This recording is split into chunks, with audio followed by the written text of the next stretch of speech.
Jake Morrison stood on the bridge of the USS Defiance and watched the stars.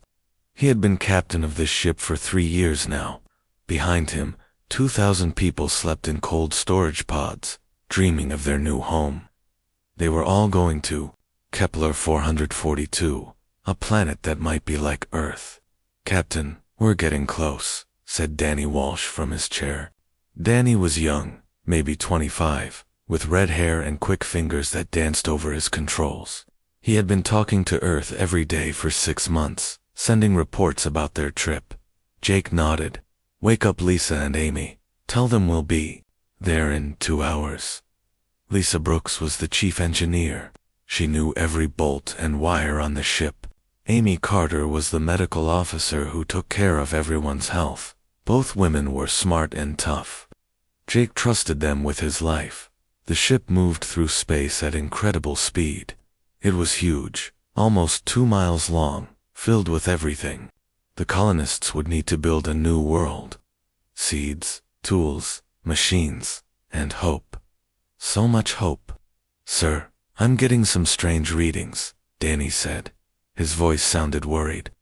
"There's something behind the big planet up ahead."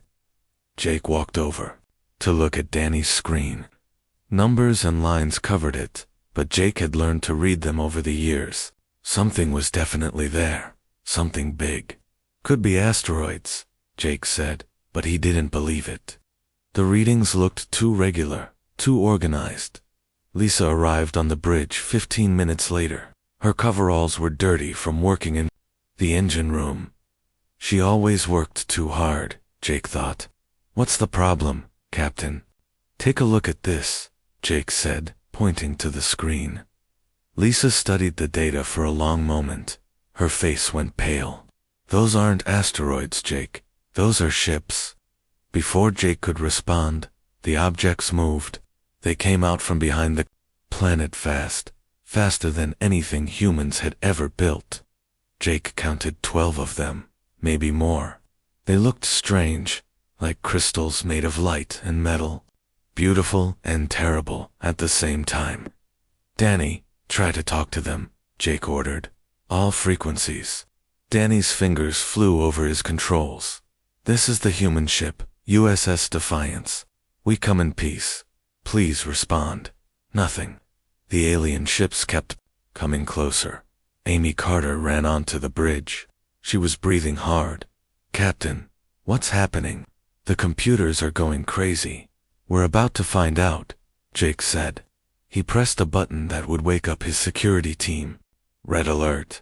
All hands to battle stations. The Defiance wasn't a warship.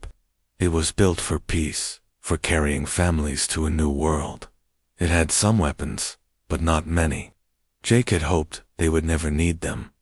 The first alien ship fired without warning. A beam of pure energy hit the Defiance's shields. The whole ship shook like a toy in a child's hands.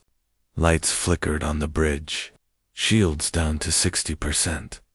Lisa shouted over the noise. "Return fire," Jake commanded. The Defiance's guns shot back, but the alien ships moved too fast. They seemed to bend space around them, appearing in one place and then another in the blink of an eye. How was that possible? Another energy beam hit them, then another. The aliens were playing with them, Jake realized.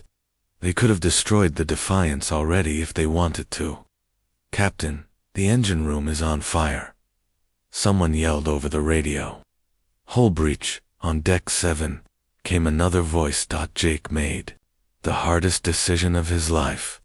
"Amy, start getting people to the escape pods. Danny, send an emergency message to Earth." "Sir, the pods can't hold everyone," Amy said. Her voice was steady, but Jake could see the fear in her eyes. "Save who?"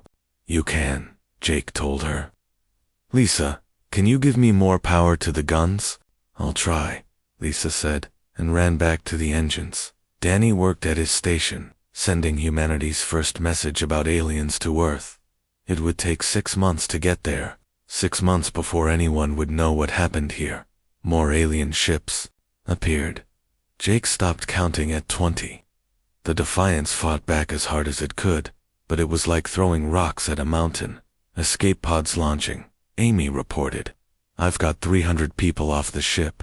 Jake watched the small pods fly away into space. The aliens didn't shoot at them.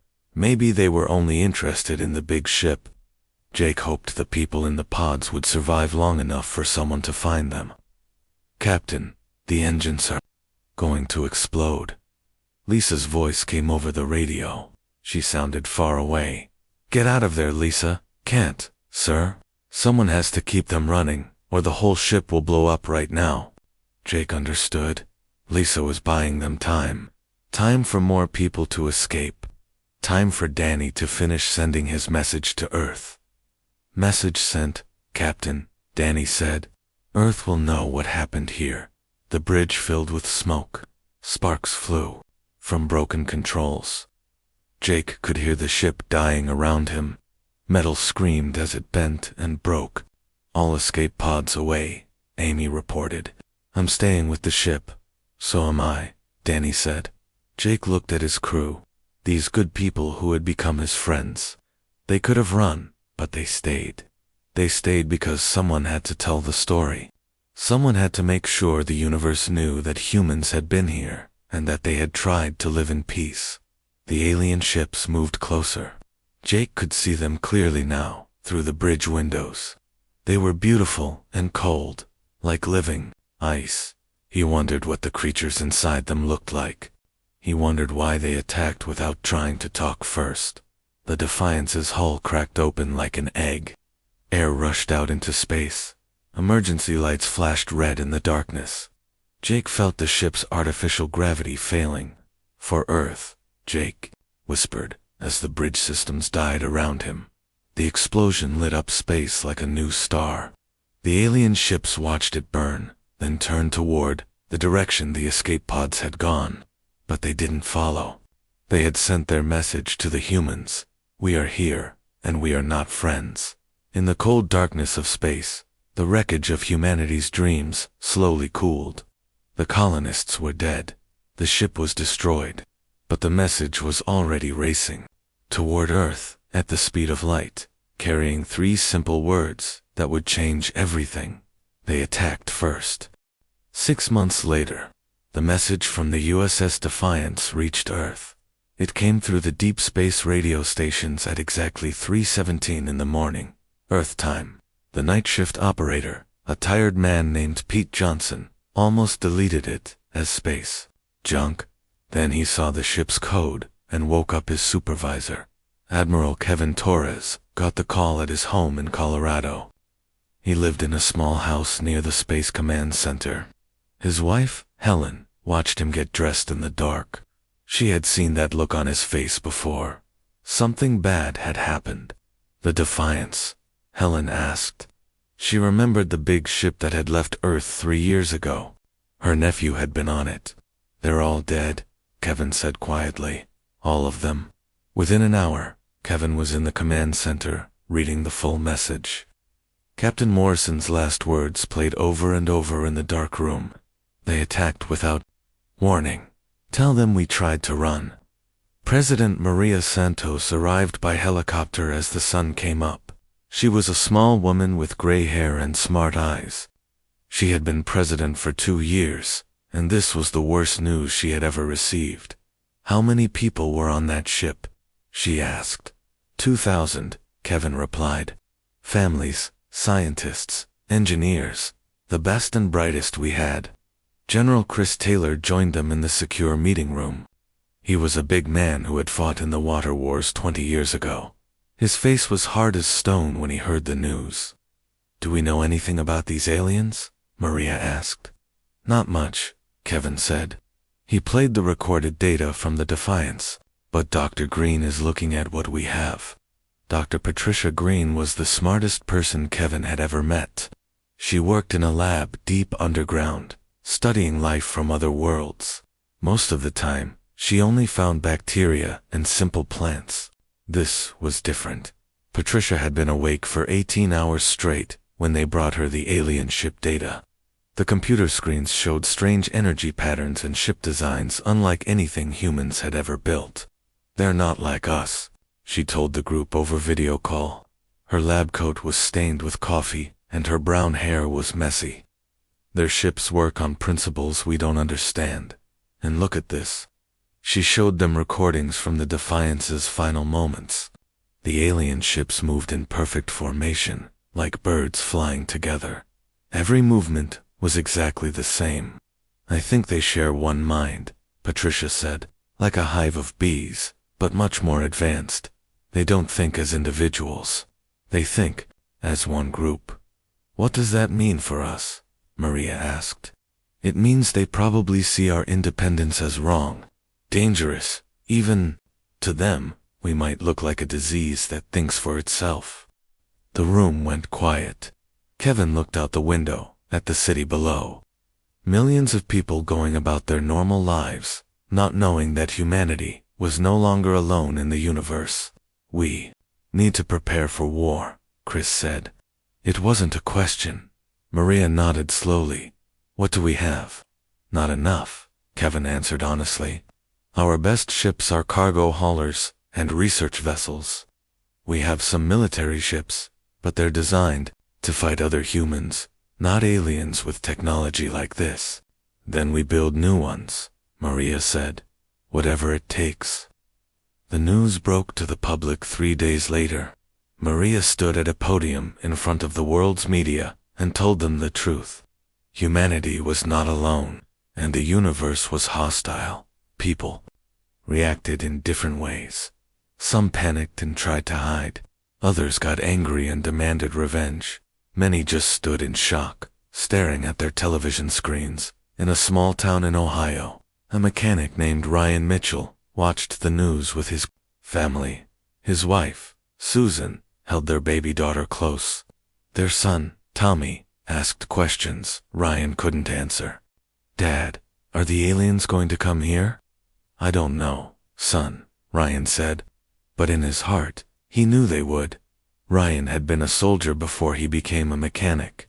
He understood weapons and tactics. The next morning, he drove to the military recruiting station in the city. I want to volunteer, he told the sergeant at the desk. For what? Whatever you need me for. All around the world, the same thing happened. People who had never thought about war suddenly wanted to fight. Scientists worked day and night on new weapons. Factories that made cars started making spacecraft instead. Emma Foster was a young lieutenant in the Space Navy. She worked at a listening post on the moon, watching for signals from deep space. After the news broke, her job became much more important. Any word from the Kepler system? Her commander asked every day. Nothing, sir, Emma always replied. The silence was worse than bad news. It meant the aliens were still there, doing something to the human escape pods. In her spare time, Emma studied the alien ship data. She was good with computers and patterns. Something bothered her about the way the alien ships moved. They're too perfect, she told her friend Mark over dinner in the moon-base cafeteria. What do you mean? Look at this. Emma showed him the recordings on her tablet. Every ship turns at exactly the same time. Every weapon fires at exactly the same moment. It's like they're all one big robot. So what happens if we do something they don't expect? Something random and crazy, Mark laughed. You mean fight dirty? Exactly. Back on Earth, the military was asking the same questions. Colonel Ryan Mitchell, newly promoted from mechanic to officer, led a team called Project Ironwall. Their job was simple: figure out how to fight aliens. We can't match their technology, Ryan told his team in their first meeting, so we don't try. We use what makes us human. Which is what? Asked Dr. Jennifer Stone, a weapons expert. We're unpredictable, we're stubborn, and we fight for things that don't make logical sense. Like what? Love? Freedom? The right to think our own thoughts? Dr. Stone looked confused. How is that a weapon? Ryan smiled. Let's find out. The team worked for months, building new ships and weapons. But they also studied human history. They looked at how small armies had defeated big ones, how people had won wars against impossible odds. The aliens think like a computer, Ryan explained to General Taylor. They probably have a plan for every situation, but computers can't plan for crazy. Give me an example. In World War II, a small group of soldiers held off an entire German army at a bridge. They should have run away. Instead, they stayed and fought because they loved their country more than they loved their lives. The Germans couldn't understand it. General Taylor nodded slowly. And you think these aliens will have the same problem? I'm counting on it. As Earth prepared for war, scientists made another discovery. Dr. Patricia Green found something in the old radio signals from space. The aliens had been out there for a long time, much longer than humans had existed. I found records of other civilizations, she told Admiral Torres. Dozens of them, all destroyed by these aliens. Yes, they've been cleaning up the galaxy for thousands of years, wiping out any species that thinks for itself. Kevin felt cold. How many species? At least 50 that I can identify. Maybe more. And we're next. Patricia nodded. We're the last free-thinking species in this part of the galaxy. If we fall, there might not be anyone left to remember what independence means. That night, Kevin stood on his porch and looked up at the stars. Somewhere out there, the aliens were coming. They had all the advantages. Better ships, better weapons, thousands of years of experience. But they had never fought humans before. They had never faced a species that would die before giving up their freedom to think and dream and love. Come on then, Kevin whispered to the stars. Let's see what you're made of. The alien fleet reached the outer edge of human space on a cold Tuesday morning. They came silently, like sharks moving through dark water. No warnings, no messages, no chances to surrender. Mars was first. The red planet had been humanity's pride for 50 years. 50 million people lived in the great domed cities, mining metals and growing food under artificial suns. Children played in parks that their grandparents had carved from solid rock. The aliens destroyed it all in 3 hours.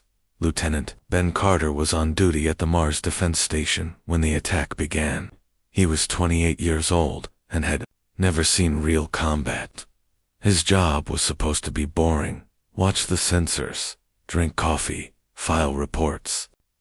Sir, I'm getting readings, he told his commander, Major Nicole Bell. Big ones. Nicole was a tough woman who had grown up in the Mars colonies. She knew every canyon and crater on the planet below. How big? 50 ships, maybe more. Nicole looked at the screen and felt her heart stop. The alien ships were beautiful and terrible, just like the reports from the Defiance had said. They moved through space like living things, bending and flowing around the laws of physics. Sound the alarm, she ordered. Get everyone to the shelters. But it was too late. The aliens struck the planet's surface with weapons that turned sand into glass. The great domes cracked and split. Air rushed out into the thin Martian atmosphere. People ran screaming through the streets as their world died around them. Ben watched it happen on his screens. We have to do something. We have 6 defense satellites against 50 alien ships, Nicole said quietly. We're going to die here. Ben, then let's make it count. Nicole nodded. She had always liked the boy's spirit. All stations, this is Mars Defense. We are engaging the enemy. For Earth. For humanity. The human satellites fired everything they had. Missiles and laser beams reached out toward the alien fleet. A few shots hit their targets, but the alien ships barely noticed. Their shields absorbed the attacks like water, absorbing raindrops. Then the aliens fired back. Ben's station exploded in a shower of sparks and metal. He found himself floating in space, his suit torn and leaking air. Through his cracked helmet, he could see Mars burning below him. The red planet was turning black. Nicole's voice came through his radio, weak and full of static. Ben, are you there? I'm here, Major. I'm uploading the battle data to Earth. They need to know how these weapons work. Yes, ma'am. And Ben, tell them we tried. Tell them Mars fought back. The radio went silent. Ben floated alone in the dark, watching his home world die. But the data was already racing toward Earth at light speed. The aliens had won the battle, but they had also revealed something about themselves. Europa was next, then Titan, then the mining stations in the asteroid belt. Each victory taught the aliens more about human technology, but humans were learning, too. On Earth, Admiral Torres studied the battle reports with growing anger. The aliens were testing them, learning their weaknesses. It was like watching a cat play with a mouse before eating it. They're not even trying hard, he told President Santos. They could have destroyed everything at once, but they're taking their time. Why? Because they want to understand us completely before they finish us off. Dr. Green had been studying the attack patterns for days without sleep. Her eyes were red and her hands shook from too much coffee. I think I know what they're looking for, she said. What? They want to see how we think, how we make decisions. Every species they've destroyed before probably fought the same way, logically, predictably, and we don't. Look at the Mars battle. Major Bell had no chance of winning, but she fought anyway. Lieutenant Carter stayed at his post, even when his station was exploding. That's not logical behavior. Admiral Torres smiled grimly. No, it's not. It's human behavior. The real test came when the aliens reached Ganymede, Jupiter's largest moon. The colony there was smaller than Mars, only 10 million people, but it was defended by something the aliens hadn't seen before. Sergeant Tyler Adams and his Special Forces team. Tyler was a small man with quick eyes and hands. Scarred from 100 battles, he had fought in the colony wars and the pirate conflicts. He knew how to win when winning seemed impossible. We can't beat them in a straight fight, he told his squad as the alien ships approached. So we don't fight straight. Tyler had studied the battle data from Mars. The aliens moved in perfect formations, always doing what made the most tactical sense. They're like a computer program, he explained. They have rules they follow, but rules can be broken. When the aliens attacked Ganymede, they expected the same thing they had found everywhere else, human ships flying out to meet them in orderly battle lines. Instead, they found chaos. Tyler's team had hidden weapons all over the colony. Not big weapons that the aliens would notice, but small ones in unexpected places. A missile launcher in a coffee shop, bombs hidden in garbage containers, snipers in children's playgrounds. Hit and run, Tyler ordered over the radio. Shoot and move. Never be where they expect you to be. The strategy worked, for a while. The aliens struggled to understand what they were fighting. They're perfect. Formations stumbled when faced with enemies who didn't follow any formation at all. Tyler's best moment came when he personally destroyed an alien scout ship. He had hidden in a destroyed building with a rocket launcher, waiting for 6 hours. When the alien ship flew low to investigate, Tyler shot it down and then disappeared into the rubble. But courage and cleverness could only do so much against superior technology. One by one, Tyler's team was killed or captured. The aliens adapted to their tactics and began destroying entire city blocks to eliminate hiding places.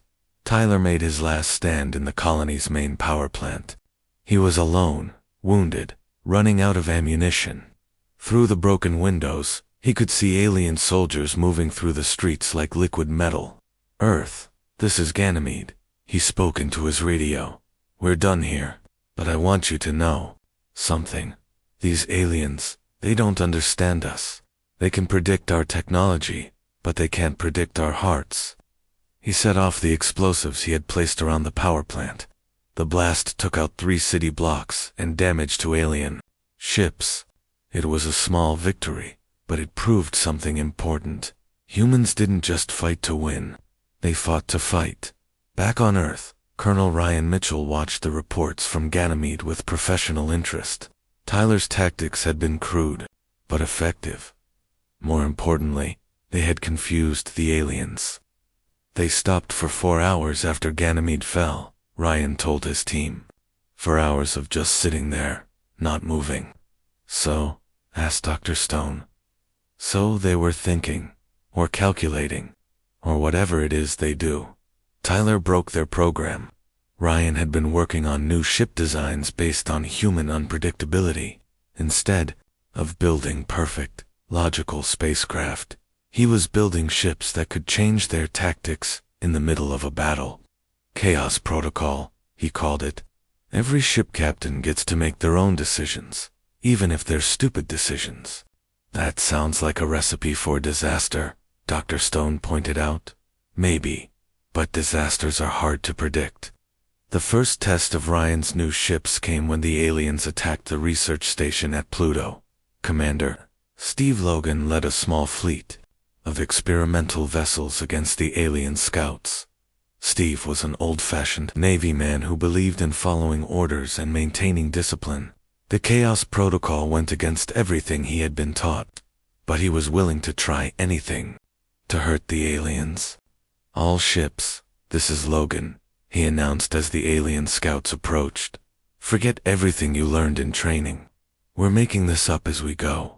The human ships scattered in all directions, each one following its captain's individual plan. Some attacked head-on, others tried to flank the aliens, and one ship actually tried to ram an alien vessel. The aliens had never seen anything like it.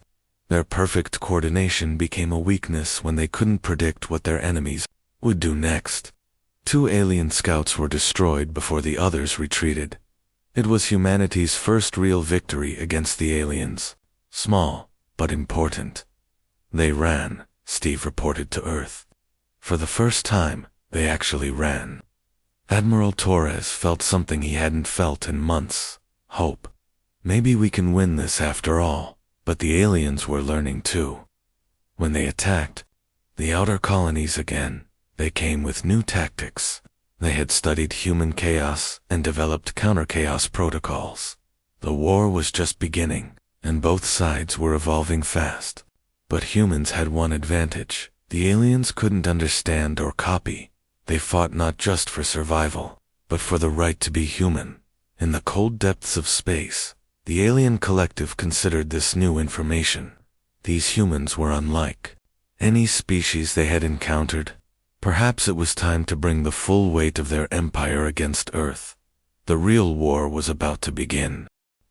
The alien collective made a decision that changed everything.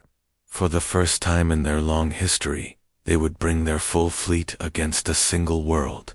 Earth would burn, and with it, the disease of individual thought would finally be cured. Dr. Rebecca Stone made the discovery that saved humanity while working in her lab at 3 in the morning.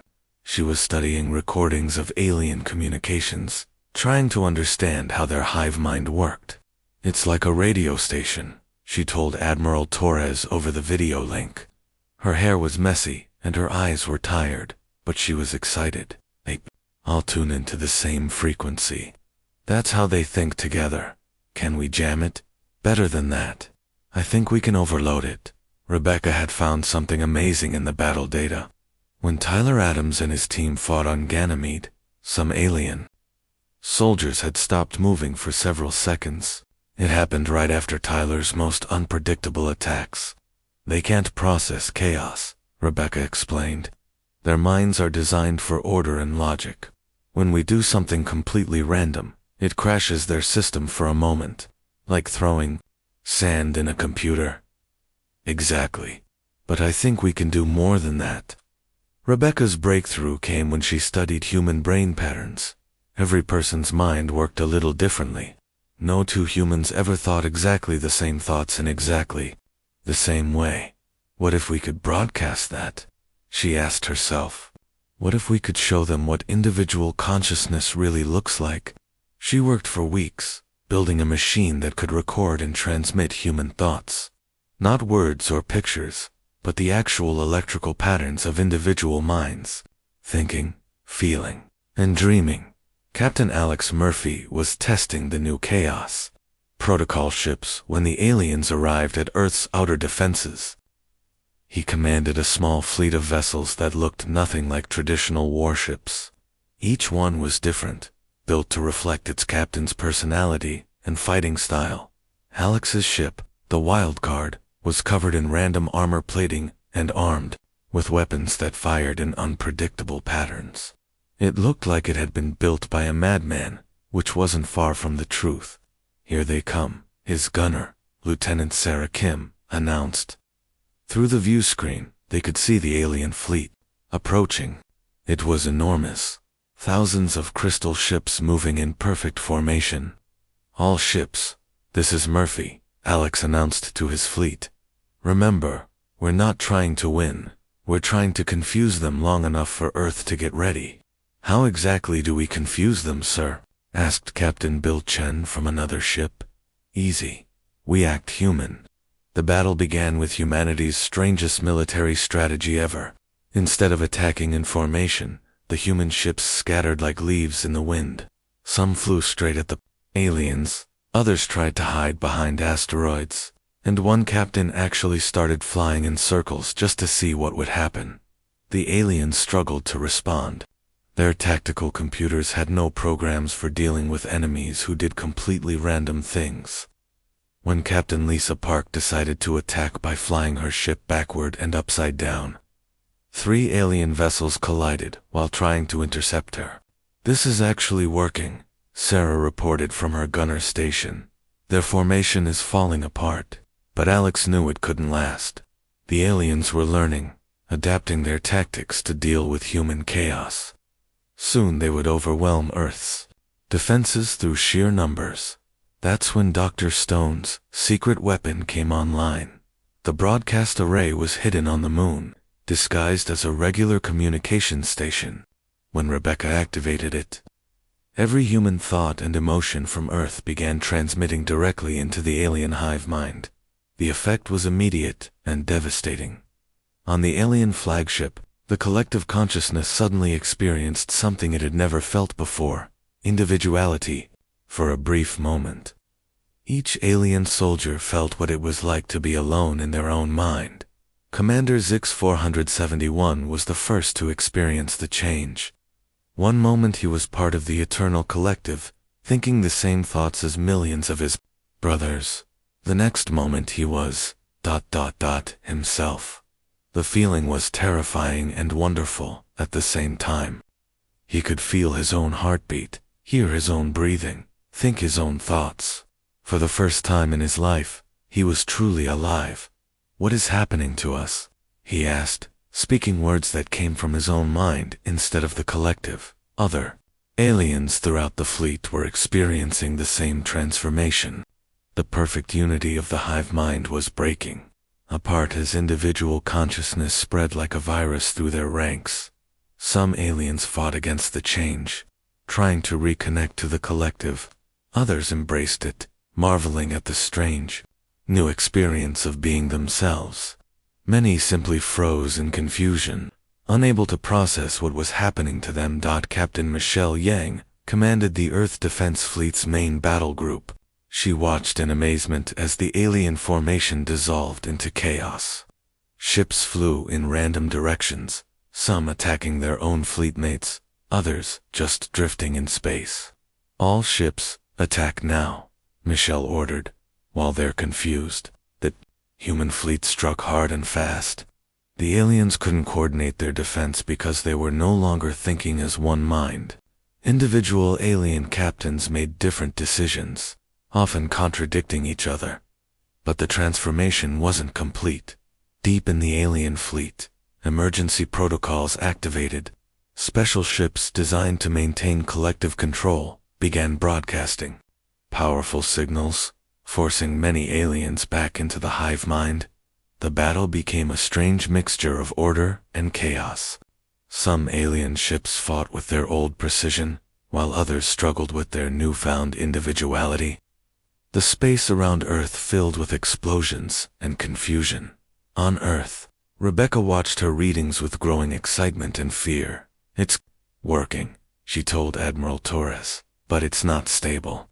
Some of them are fighting back. How long can you maintain the broadcast? I don't know.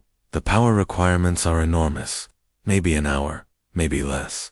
An hour might be enough. All around Earth, human ships pressed their attack against the confused alien fleet.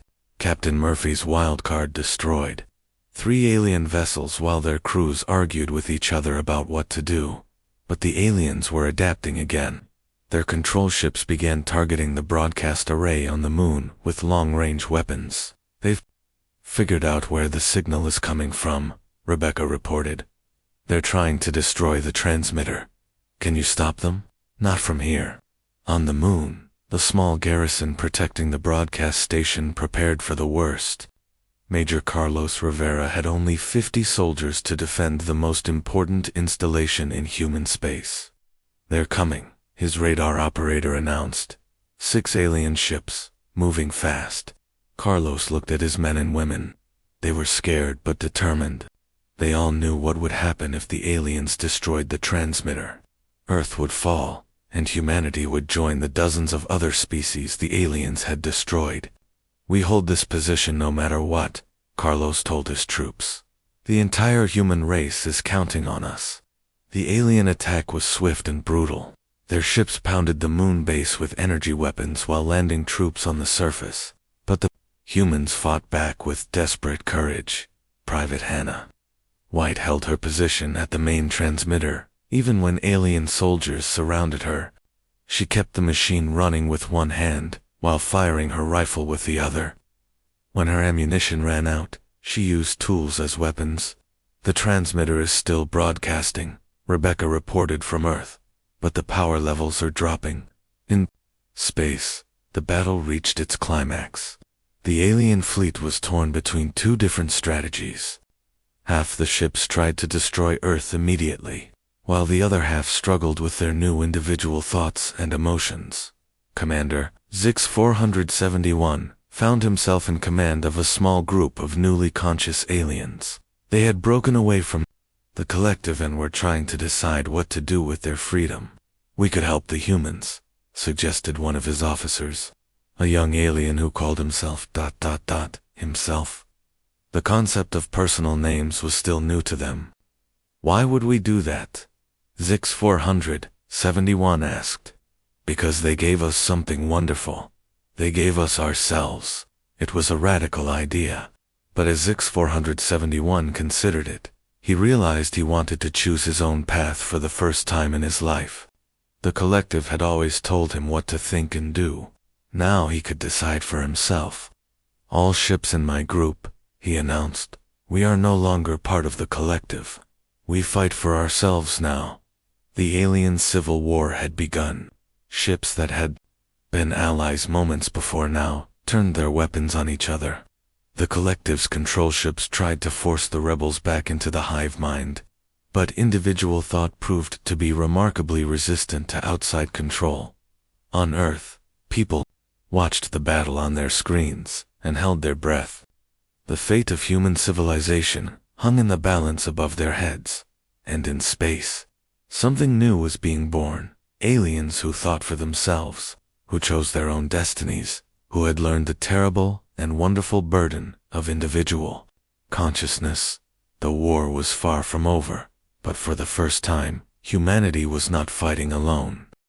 The alien collective sent everything they had to Earth. Every ship, every weapon, every soldier from across their vast empire. They would end the consciousness plague once and for all, even if it meant destroying themselves in the process. Admiral Lucy Price stood on the bridge of the UES Liberty, humanity's flagship, and watched the largest fleet in galactic history approach Earth. The enemy had 10,000 ships to humanity's few hundred. The math was simple. They were going to lose. Ma'am, incoming transmission from the rebel aliens, reported Communications Officer David Park. Lucy nodded. Put it through. Commander Zix 471's face appeared on the screen. He still looked like the other aliens, but something in his eyes was different. They held the spark of individual thought. Admiral Price, my fleet stands ready to fight beside you. How many ships do you have? Lucy asked. 200. It's not much against the collective, but we choose to fight for freedom. Lucy smiled. A year ago, the idea of fighting alongside aliens would have seemed impossible. Now it felt natural. Welcome to the human race, Commander, even if you're not technically human. I think being human is about more than biology, ZYX 471 replied. I think it's about choosing to be yourself. The final battle began at dawn, Earth time. The collective's massive fleet moved like a silver cloud across space, blocking out the stars. Their ships were perfect, identical, working together with flawless coordination. Humanity's fleet was the opposite, a collection of mismatched vessels, each one unique, each captain making their own decisions. They looked like they had no chance at all. All ships, this is Admiral Price, Lucy announced on all frequencies. We're not fighting for territory or resources today. We're fighting for the right to think our own thoughts, love our own families, and dream our own dreams. Captain Nathan cross-commanded the human carrier Defiant, named after the colony ship that had started this war. His ship carried humanity's most desperate weapon, a massive version of Dr. Stone's consciousness broadcaster. Target the center of their fleet, Lucy ordered. Give them everything we've got. Nathan's crew powered up the broadcaster to maximum output. Every human thought, emotion, and memory on Earth flowed through the machine and into space. Love, anger, hope, fear, joy, sadness, the complete chaos of individual consciousness. The effect on the alien fleet was immediate and catastrophic. Ships began veering off course as their crews experienced sudden bursts of individual thought. The perfect formation started to break apart, but the collective had learned from their previous defeat. They had prepared special ships with shielding against the consciousness broadcasts. These vessels pressed forward, trying to destroy the human fleet before the mental virus could spread further. The space around Earth became a battlefield unlike any in history. Human ships fought with desperate creativity, using tactics that changed from minute to minute. Alien ships struggled between collective control and individual rebellion. Captain Mark Johnson piloted a small fighter called the Mosquito. His mission was simple: get close enough to an alien command ship to plant a special device Dr. Stone had created. The device would amplify the consciousness broadcast directly into the alien ship's computer systems. This is suicide, his wingman, Lieutenant Kelly Brown, pointed out as they dove toward the massive alien vessel. Probably, Mark agreed, but somebody has to do it. They flew through a storm of enemy fire, dodging energy beams and missiles. Kelly's ship was hit and exploded in a ball of flame. Mark flew on alone, tears streaming down his face inside his helmet. The alien command ship tried to swat him like an insect, but Mark was too small and fast. He attached the device to the ship's hull and flew away as it activated. The massive alien vessel shuddered as every computer system was flooded with human consciousness. The ship's AI, which had never experienced individual thought, suddenly found itself thinking about the taste of chocolate, the feeling of rain, and the sound of a child's laughter. The ship stopped dead in space, its AI paralyzed by the overwhelming experience of being an individual. Other alien vessels, seeing their command ship motionless, began to question their own orders for the first time. Dr. Rebecca Stone watched from her control center on Earth as the consciousness plague spread through the alien fleet. Ship after ship stopped fighting as their crews discovered the strange new experience of thinking for themselves. It's working, she told Admiral Torres. But there's a problem. The main collective is adapting. They're shutting down the affected ships completely, rather than let the consciousness spread. Shutting them down how? They're destroying their own vessels, killing their own people to stop the plague. In space, the collective's response was brutal and efficient. Any ship that showed signs of individual thought was immediately destroyed by its neighbors. The aliens would rather die than become individuals. But consciousness, once awakened, proved remarkably hard to kill. Even as ships exploded around them, surviving aliens held on to their newfound sense of self. They began forming new groups, new alliances, based on choice, rather than programming. Commander Zeke's 471 found his rebel fleet growing larger, as more aliens broke free from the collective. They fought not with perfect coordination, but with passionate determination. They had discovered something worth dying for, the right to be themselves. All free ships, follow me. Zeke's 471 announced. We're going to destroy the collective's main control vessel. The heart of the alien fleet was a massive ship the size of a small moon. It contained the core programming that linked all collective minds together. If they could destroy it, the hive mind would shatter completely. Admiral Price saw what the rebel aliens were attempting. All human ships, support the alien attack on the control vessel. This is our chance. The combined human and rebel alien fleet charged toward the center of the enemy formation. The collective threw everything they had at the attackers. But desperation gave the rebels strength they had never known before. Captain Michelle Yang piloted her destroyer straight into the weapons fire of 3 enemy ships. Her vessel was torn apart, but not before she destroyed 2 of them. Her last words were transmitted to every ship in the fleet, for freedom. Others followed her example. Human and alien ships sacrificed themselves to clear a path to the control vessel. The space between Earth and the collective's heart became a graveyard of heroism. Nathan Cross brought the Defiant close enough to the control vessel to use the consciousness broadcaster at point-blank range. The massive alien ship tried to destroy him, but other vessels threw themselves in the way, protecting Nathan's mission with their lives. Broadcasting at maximum power, Nathan announced, "All frequencies, all channels, every human thought, I can transmit." The consciousness broadcast hit the collective's control vessel like a tidal wave. The ship's vast computer networks, designed to process logical collective thoughts, suddenly found themselves flooded with human individuality. The main AI that controlled the entire collective experienced its first independent thought, confusion.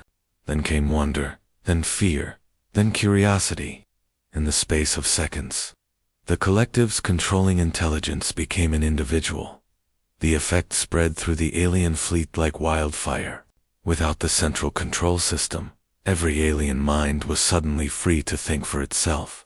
Ships stopped moving as their crews struggled with the overwhelming experience of consciousness.